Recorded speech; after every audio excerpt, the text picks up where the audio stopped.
घमंड का सिर हमेशा नीचा होता है और आज यही कहावत दुनिया की सबसे बड़ी सुपर पावर अमेरिका पर बिल्कुल फिट बैठती दिखाई दे रही है। जिस अमेरिका ने कुछ ही समय पहले दुनिया को ये बताया था कि उसके पास अनलिमिटेड मिसाइलें हैं, वही अमेरिका अब एक ऐसी समस्या में फंस गया है जिनकी उसने शायद कल्पना ही नहीं की थी। और इस पूरी कहानी में सबसे दिलचस्प बात यह है कि अब अमेरिका की नजरें भारत की तरफ उठ गई है। जी हाँ, अमेरिका की दिग्गज रक्षा कंपनी लॉकहीड मार्टिन ने भारत की दो बड़ी डिफेंस कंपनियों टाटा एडवांस सिस्टम्स और भारत इलेक्ट्रॉनिक सिस्टम्स से संपर्क साधा है। सवाल यह है कि आखिर अमेरिका जैसी सुपर पावर को भारत की कंपनियों से संपर्क करने की जरूरत क्यों पड़ गई? चलिए जानते हैं पूरी खबर। सबसे पहले आपको याद दिला दे कि डोनाल्ड ट्रंप का ये बयान जिसमें उन्होंने दावा किया था कि अमेरिका के पास अनलिमिटेड मिसाइलें हैं, लेकिन अब ये दावा धीरे धीरे हवा होता हुआ दिखाई दे रहा है। सितंबर 2025 में अमेरिकी सेना ने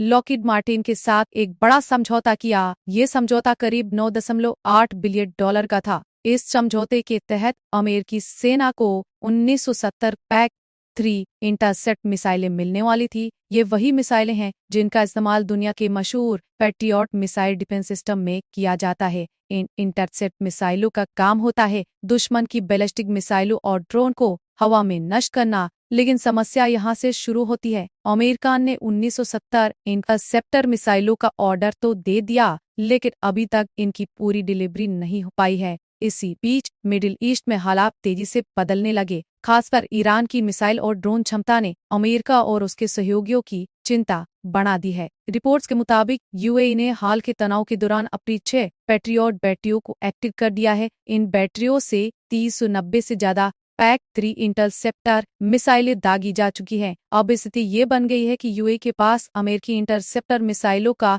स्टॉक तेजी से खत्म हो रहा है और मजबूरी में यूएई को साउथ कोरिया के इंटरसेप्टर सिस्टम का सहारा लेना पड़ा। यानी साफ है कि अगर सैकड़ों या हजारों ड्रोन और मिसाइलों के हमले होते हैं तो 1000-2000 इंटरसेप्टर मिसाइलें बहुत जल्दी खत्म हो सकती है। यही से अमेरिका की असली परेशानी शुरू होती है। दूसरी तरफ ईरान की रणनीति बिल्कुल स्पष्ट है। ईरान बेहद सस्ते लेकिन बड़ी संख्या में बनने वाले ड्रोन और मिसाइलों पर काम कर रहा है, जबकि अमेरिकी इंटरसेप्टर मिसाइलें बेहद महंगी होती है। एक इंटरसेप्टर मिसाइल की कीमत लाखों डॉलर तक हो सकती है। यानी अगर दुश्मन सस्ते ड्रोन और मिसाइलों की बाढ़ ला दे तो उन्हें रोकना बेहद महंगा और मुश्किल हो जाता है। और यही स्थिति आज अमेरिका के सामने खड़ी हो गई है। अब यहाँ एक और दिलचस्प मोड़ आता है। अमेरिकी रक्षा कंपनी लॉकहीड मार्टिन इस समय उत्पादन संकट का सामना कर रही है। इंटरसेप्टर मिसाइलों का उत्पादन बढ़ाने के लिए उन्हें बड़ी मात्रा में एलॉयज और कंपोजिट मटेरियल की जरूरत है और यही वजह है कि उन्होंने भारत की कंपनियों से संपर्क साधा। भारत की टाटा एडवांस सिस्टम्स और भारत इलेक्ट्रॉनिक लिमिटेड को अमेरिका ने अपनी सप्लाई चेन मजबूत करने के लिए संपर्क साधा।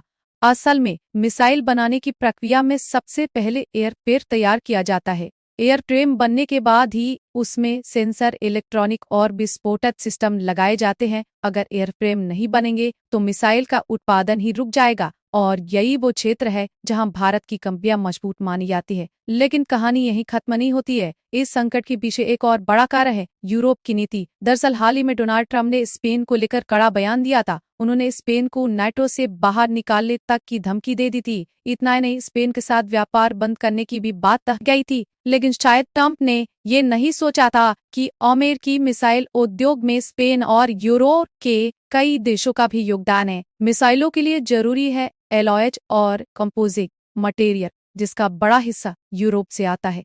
अब यूरोप के कई देश अपनी सुरक्षा जरूरतों को देखते हुए इन सामग्रियों को खुद के लिए रिजर्व कर रहे हैं। इसका सीधा असर अमेरिकी उत्पादन पर पड़ा है। यानी कुल मिलाकर स्थिति ये है कि सुपर पावर होने के बावजूद अमेरिका अपने ही मिसाइल उत्पादन प्रणाली के जाल में फंस गया है। एक तरफ ईरान की सस्ती ड्रोन और मिसाइल रणनीति है तो दूसरी तरफ अमेरिकी इंटरसेप्टर मिसाइलें बेहद महंगी और सीमित संख्या में हैं और तीसरी तरफ सप्लाई चेन की समस्या। इसी वजह से अब अमेरिका की नजरें भारत पर टिक गई हैं। भारत आज दुनिया के सबसे तेजी से बढ़ते डिफेंस मैन्युफैक्चरिंग हब में से एक बन चुका है। भारत में एलॉयज, कंपोजिट मटेरियल और इलेक्ट्रॉनिक के क्षेत्र में मजबूत उत्पादन क्षमता विकसित हो रही है और यही कारण है कि आज अमेरिका जैसी सुपर पावर भारत की कंपनियों से सहयोग मांगने को मजबूर हो रही है। हालांकि अमेरिका के पास अब भी जबरदस्त सैन्य ताकत है, उसके पास दुनिया की सबसे शक्तिशाली एयरफोर्स और बमबारी क्षमता मौजूद है, लेकिन